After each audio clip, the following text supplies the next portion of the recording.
Twice a day I sit in the third car from the front where I have the perfect view into my favorite house. The Girl on the Train is very much about the women for me. It's about these three women, Megan, Rachel and Anna. It's about the judgments that women make about each other, about the way they see each other, about how they sometimes internalize society's judgments and they can be quite harsh on each other. And then we see these three different perspectives and we see these women's perceptions starting to shift and they start to break down those original judgments that they made. Paula wrote a great story, great characters, a great thriller. The adaptation of the book, The Girl on the Train, into the screenplay was particularly challenging because the book employs the kind of literary devices that don't easily adapt into cinematic experience. The novel, The Girl on the Train, is told from three different women's points of view, chapter by chapter. The question was, were we going to make a sort of disjointed but very exciting movie with three different points of view, or was I going to streamline it into one point of view, that being Rachel's? And that's what I did on the first draft. After that, I worked really hard on lacing in the two other women. I very much wanted to have the other 2 points of view. One of the great challenges that Aaron was confronted with was, how do I take what is inside someone's mind and thinking and dramatically articulate it with a visual grammar that allows us to have the same experience, albeit in a different medium. She's throwing it all away. She's gonna cause so much pain. Adapting The Girl on the Train into a screenplay was not so much about reinventing it as finding the truth of how to really keep the integrity of the book in the screenplay. The book is all about somebody's inner monologue. It's a very intense, very personal story about longing. She's what I lost. She's everything I want to be.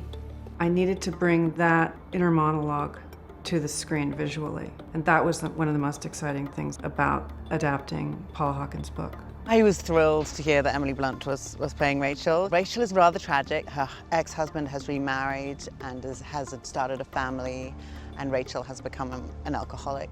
I really wanted to write about this person who has this addiction problem and it affects her memories. Her memory loss is sort of key to her sense of who she's become. She has a kind of twisted sense of guilt and responsibility because she doesn't remember her actions, and she's uniquely unreliable and vulnerable and easy to manipulate. We find a woman who is really confused, and to me the core of the film is in the line, I'm afraid of myself.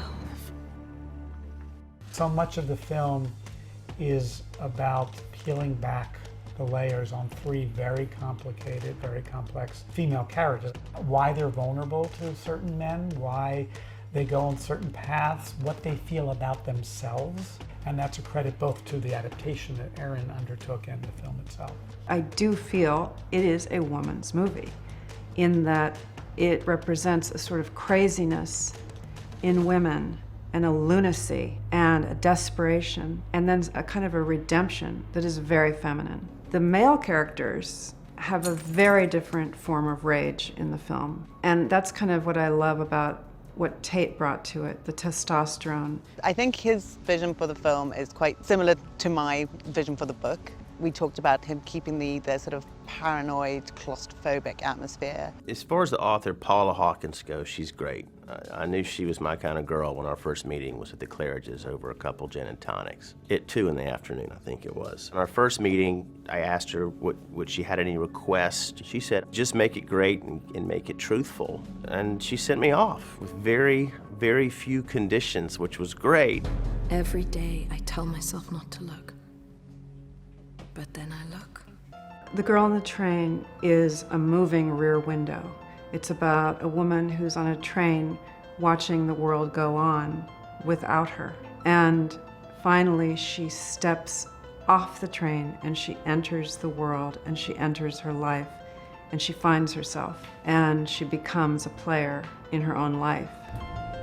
Today I sit in a different car and I look ahead because I am not the girl I used to be. Can you tell me where you were Friday night? I was in the city, and then I went to visit my husband. You mean your ex-husband? It's my understanding that the woman who has gone missing was his nanny.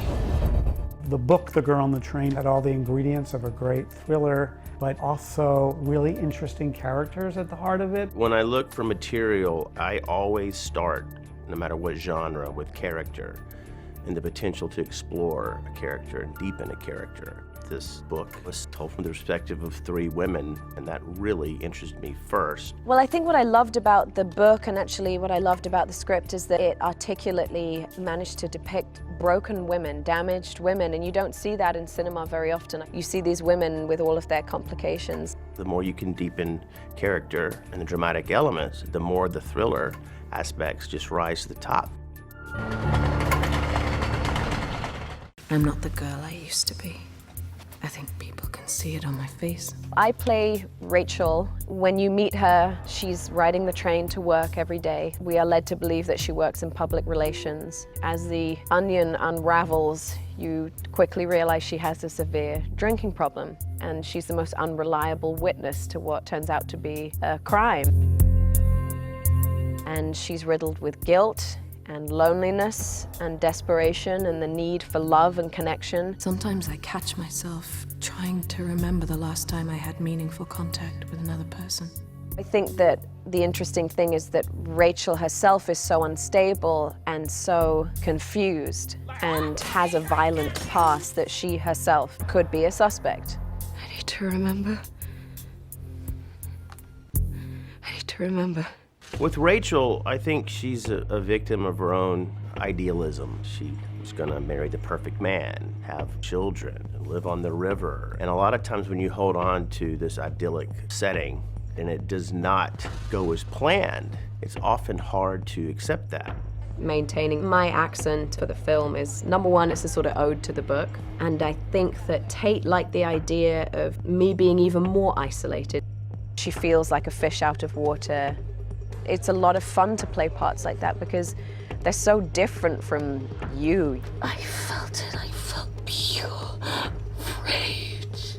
I think this character stretched me in ways that I haven't been stretched before. That kind of depth of depression and the sense of being unable to put one foot in front of the other without relying on a drink. It was just an extraordinary experience for me, and one that I definitely needed support in from the other cast members. Rachel obviously had this more, she has the closeness. You can hardly breathe, she's right there in your face. The major part of this film is all about her mind, and felt like, well, to be able to go in there, we had to be very upfront with her and be very close. And she has a lot of the handheld work where it feels freer and more real and more frantic in a way. She shot me like this, like, she was just in my face the whole movie. It's lucky we liked each other, because it was like doing a dance. What if Rachel killed Megan? Rachel did not kill Meg. Then why is she creeping around Scott's house? She's dangerous and you know it. What I love about this story is that Emily Blunt's character, Rachel, builds an idea of what it's like between Anna and Tom, and we sometimes don't even know half of it. Anna is living a life that she dreams of and not really feeling that she can control it. She will do anything to have an exterior of perfection, the exterior facade. It is the perfect ring, it's her child, it's the house. I thought you were happy here. I mean, you seemed happy here. What happens to you when you realize that what you fought so hard to get isn't what you thought? She got what Rachel wanted, but isn't exactly thrilled with what that looks like. Let her go, you're gonna hurt her. Change her hair. Okay, I'll change it, let her go. You're gonna hurt her. Rachel and Anna share the same story because they're both in certain ways victimized by this man. And because of this journey, their lives are inextricably bound together by the end of the film. Take care of yourself, Rachel. How do I create this character who gets to a point where murder is justified?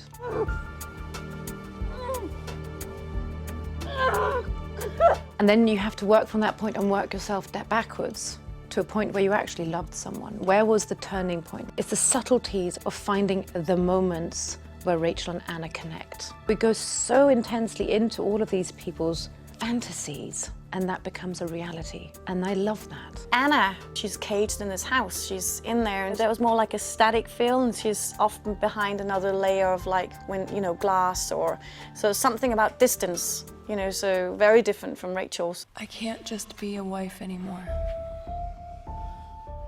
That's why I stay awake at night staring at the ceiling. With Megan, she's a person who you could consider to have been broken from day one. She is a catalyst to many people. You could apply her state of being to the lives of the people circling her and realize that any and everybody could want something harmful to happen to her for many different reasons. In Rachel's head, Scott and Megan have what she's always dreamed of. In reality, Megan is in a very unhappy marriage, and she's very lonely, and she becomes sort of restless and reckless. The relationship between Megan and Tom has been the most difficult for me as an actor. There are things happening that are just like very immoral, and that's been sort of challenging for me to take on. They always say don't judge your character, but it's hard not to judge your character. And she's this girl that's running away. She's always on the run. We don't know what she's running away from, but we feel this constant searching something or escaping something. Whenever she's on the move, we put on a Steadicam, so there's this floating feel and actually adding a little bit more of that movement, so she doesn't have her feet on the ground. I think among the three women, all the different complexities and insecurities and vulnerabilities of women are represented in different ways, and it's almost as if the three characters are a composite of one character, and they each share pieces of the other, and yet they're each very different. And that makes for very compelling cinema. You're lying. You're lying. Tell me what happened. Allison Janney has been in every single movie I have ever done. In the book, the chief detective was a man, but I thought it would be really interesting to have the chief detective be a woman trying to crack the story of these three women. I thought it was a fascinating story. I loved everything about it. I thought, well, I should play the part of Rachel. That did not happen that way. Tate and I decided that in Detective Riley's past, either her husband or her father was a drinker and abusive, and so she has a thing about people who abuse alcohol. She's got it out for Rachel. Don't go anywhere near Anna Watson or her baby. Are you listening to me? Yes. You don't live there anymore.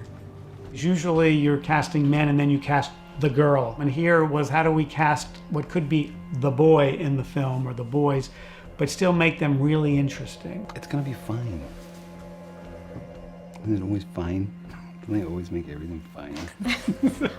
I think Justin, in some ways, had the most challenging of roles to play a guy who's really not a good guy. And the fact that he cheated on his wife, he's remarried, he's not nice to his ex just from the get-go, and he manages to pull off essentially a villainous character in a way that's completely likable and completely believable, and you don't see the darker side of him coming. There's no real moment. There's no like, oh my God, it's that guy, or it's this guy.